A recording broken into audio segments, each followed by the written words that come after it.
This is the 217 Recovery Podcast with Corey Winfield. Just thought common sense, like, hey, let's save the state some money. Yeah, that's common sense with that stuff doesn't work. No, it doesn't. I'm not the smartest guy in the world, but I can see that isn't going to work.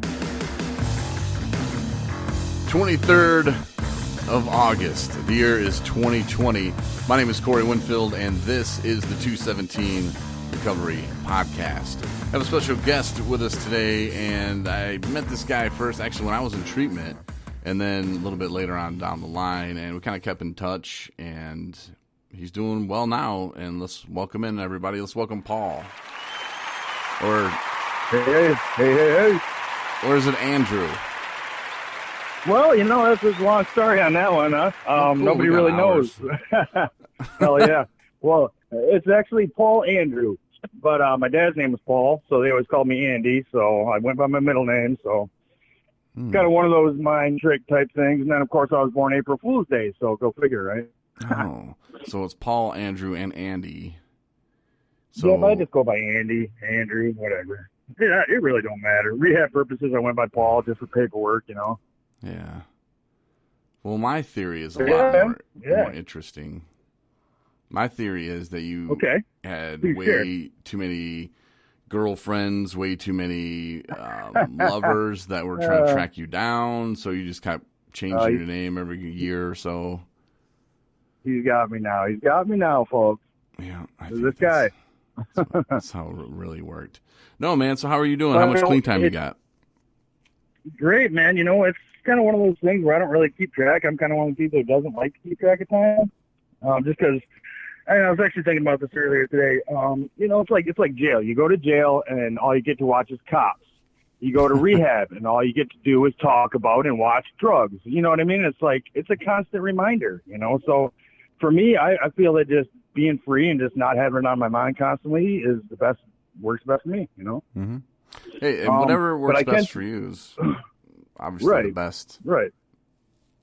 And I have come across most people do count, and there's nothing wrong with that either. You know, either way, you know, whatever works for you. Mm-hmm. But yeah, just for me, I just find that, you know, just not keeping track and just kind of living life and just staying positive and things like that, keep busy, you know, that's the biggest thing.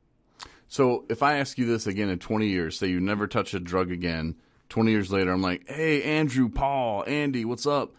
How much clean time you got? And you're just going to go, I don't really know. Not sure. Or are you going to be like, I don't know. You know, if I hit 10 years? Yeah, I think, yeah.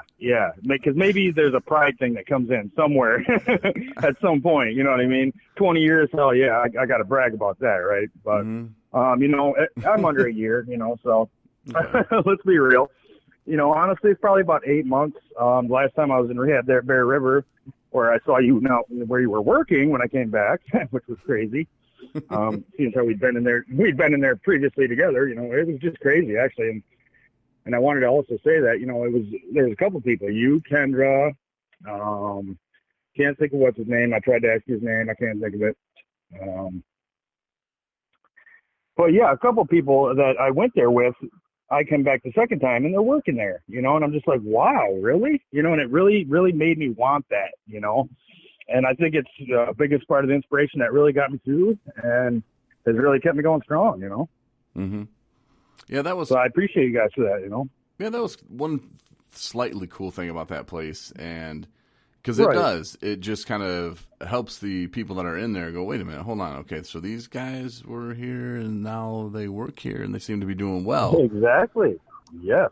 And not all I of us. think they should do that. You know? Yeah, and not all of us did well. And some people will say that, you know, they use that to their advantage because it's just you always have an endless supply of people that you can hire for 90 days and then let go. And you don't have to pay them benefits. Right. You know, I can see that definitely. You know, right. And some people double-edged sword. Yeah, and they might just say that because I don't know, maybe they just weren't cut out for it, and that sounds better than it just didn't work out. Me, I just couldn't do that there anymore.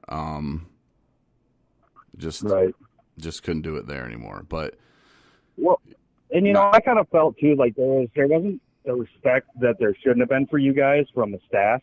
You know what I mean? They didn't. There was just something that was off kilter. You know, like you weren't truly a part of the team or something, with some of the staff and things like that, and I didn't care for that. But I do think it's a great idea, for people to come in and to see people that, hey, I went through this program. Hey, I've done it. Hey, look at me now, and it's very inspirational, man. Yeah, I remember when I was in Sacred Heart, and the guy who kind of is in charge now is a great guy. His name's Ryan.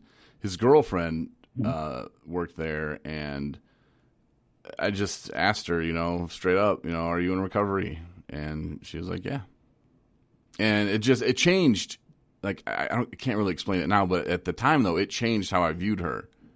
Like, she's like, right. She gets me, like, I can say anything to her and she'll understand. I had that feeling of, like, okay, cool. Whereas the other people who, were at the treatment centers working, it was just a job. They were making $12, $13 an hour, and they leave at 5, and that's when they go home, But, like, for her and her fiance or husband now, I hope they're married.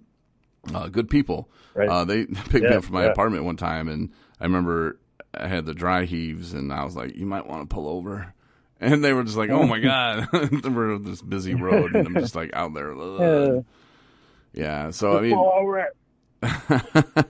but it was cool that it was them, and I had recognized her, and I'm like, oh, okay, cool. And, let's go back to treatment because this is clearly I'm not doing well.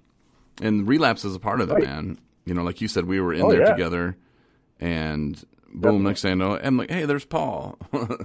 He's back. Right, here I am. Yeah. And, the first time I came, we all met and stuff, and it was just such a different atmosphere. There was maybe 35 of us, and the next time I come back, there was like 200 people, I mean, it was hard to find a seat. It was stressful. It was nervous. It was nerve-wracking. It was, it was hell for a minute there, and I wanted to get out. I tried to get out early again, and I'm glad I decided to stay and stick it out, because it did get better, but yeah, just it grew so fast in such a short amount of time. Yeah, and that's what they wanted. I mean, they are a business. A lot of people think, they're rehab, they should help you. And yeah, they're going to try, but at the end of the day, it's a business. Money does need to change hands for things to stay on, and that's cool. But sure. Not that I'm going to get into the business aspects of what they do and what I think they could be better at, but just planning and preparing and actually acting and not reacting is something that us in addiction, is something that we're not used to, and we like to react, and but it goes for everybody. You said that, acting and not, like I said that, acting and not reacting. It's kind of like planning and like not waiting for the bridge to blow up or to cave in before you go, we probably should put some new rivets on that, and we probably should detour somewhere. Yeah, we should get that bridge tested, it collapsed today. Well, it's true. It's very true. And that was the problem that I had, that they were too big for their britches. They didn't have the bedding. They didn't have, they didn't have the seating, I mean, crazy, but like you said, money's money, and in the end, it's business, and that's unfortunate, But yeah, man, there was definitely a lot of people there that definitely helped me a lot, and there was definitely a lot of people that didn't, So and you that's take the good and the bad. Yep, and that's true wherever you go. Right. The place I work for now is a wonderful place, and the people there care, and that is such a huge difference. Like, everybody cares. Almost too much, and it's really? No kidding. Because I thought, like Bear River, I thought that's as good as it's ever going to get. Because I tried that Sunrise Center back in the day, and woo, you don't want to go there. So, you know what I mean? So I don't know. I personally have never been there, but Andrew, Paul, Andy says that he doesn't like that place. But there are people that say that about Pine Rest, and I loved Pine Rest, and that was a dual diagnosis. That's true. Center. Right, So, I mean, it's perspective. But their thing is, everybody that came in came from jail. There was nobody that came in on their own accord except for me. Everybody else came from jail, So nobody cared. Nobody took it seriously, and staff didn't care. Staff didn't take it seriously, and it was a joke, absolute 100% waste of time, So that's all I'll say about the Sunrise Center and wherever the hell it was. Yeah. And how long ago was that? That was probably about 2 years ago now. Okay, so I mean, things could have changed there. And actually, Yeah, and Mandy actually went there too, and I guess she was the only one who made it the whole time, which was really crazy. So, and it wasn't too bad for her, she said. But she was on the women's side, I was on the men's side. The women's side was brand new, the men's side was decrepit. So there's a lot of factors too, but yeah, absolutely. Maybe things have got redone. Who knows? Right, right. It could be the best place in the world now. You're right. I don't know, but it's better than living on the street. Yeah. If you're if you're in a bad place, but right. Who's in there though makes a difference too, and that's something that you can't control. Like you said, when we were in treatment together, there's some good people in there, and we had a good time. Yeah, but absolutely. You take 5 or 10 people out, and you add 6 or 7, 8, 10 other shady characters, and you got a whole different atmosphere, man. So it's very true. It is. It's it's product of the environment type thing, and yeah, you're right, 100%. The important thing is when you're in treatment, that you're in treatment and you realize, okay, this isn't supposed to be summer camp. Now, if it turns into summer camp, hey, that's even better. Right. But if you're there and because it's so easy to look for excuses and like you said, chances or opportunities or excuses, whatever, to leave early. And once it's our so minds, easy. Yeah. Oh my God, dude, I was the king of it. I was. Oh man, that's why I went to 15 treatment centers. I would stay there a week and be like, oh, yeah, I don't like this guy, and that lady's, whatever. I've heard this. I'm ready to go.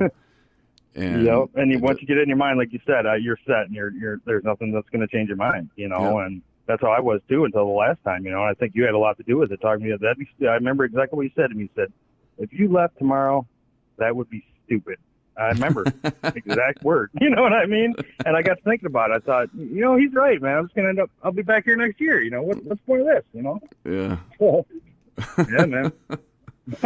Some people don't like the fact that I'm just kind of blunt with it, and there's no. I need people like that in my life, brother. I do. I need people to just be fucking blunt with me. I'm just sick of the people beating around the bush. Just speak your mind. That's what more people need to do, I think. Yeah, and some people don't like that, and. I guess that's for them to not like and for them to figure it out. But this is such a crucial time for people in recovery is, that first few months. And if you're in a treatment center and you're wanting to leave, there's no point of going, well, let's see what we can, just no, man, this is going to, Paul, that would be stupid. Right. That would. Absolutely. That'd be dumb. I mean, right, and it takes a lot of work just to get into these places, and it takes a lot of resources and a lot of other people doing a lot of work, and so, yeah, that's the biggest thing is I didn't want to waste anybody's time, and I didn't want to waste my own time, most importantly, I need to change my life. I need to grow up. I need to, learn some coping skills. I need a lot of things, but all these things are just, they're coming to me. It's crazy, it's just, I have to really just sit down hard and think every day about all these blessings that are just keep coming my way. And all I have to do is stay sober. And it's so easy now. It was so hard before, but now it's so easy, and I know it's hard to comprehend that in early addiction, but it does get so much better. And, you stay positive. That's the thing. You just got to stay positive, stay focused, and just do the next best thing. And it works. It really does. I sound like a freaking preacher up here, but it does work, man, so. I don't know, man. It's crazy, Yeah, I was supposed to. We were supposed to do this podcast like 3 months ago or something, and then we just kind of stopped talking. And I'm like, oh man, what happened to him? And I like to check up on people, and I'm like, yo, what's up, man? And you're like, oh, doing good, sorry, and you kind of told me you're busy, but then you told me you moved up. You live in St. Ignace, Michigan, which is I just moved here about 3 months ago. 3 weeks ago. Sorry, 3 weeks. That's Anna land. So, I'm brand new to and it's funny, actually, when you told me that, I thought, well, shit, I'll see if I have Anna on my Facebook. Of course, she doesn't have an add friend thing. You got to message her or whatever for privacy or whatever. So I messaged her, letting her know who I was and whatnot. And she's like, oh, no shit, added me right away. And then she's like, call me. And so we ended up talking, and she wants me to be on the Broken Beautiful, which is awesome. Oh, yeah. So I'm going to go ahead and do that with her. But apparently she lives 5 miles away, bro.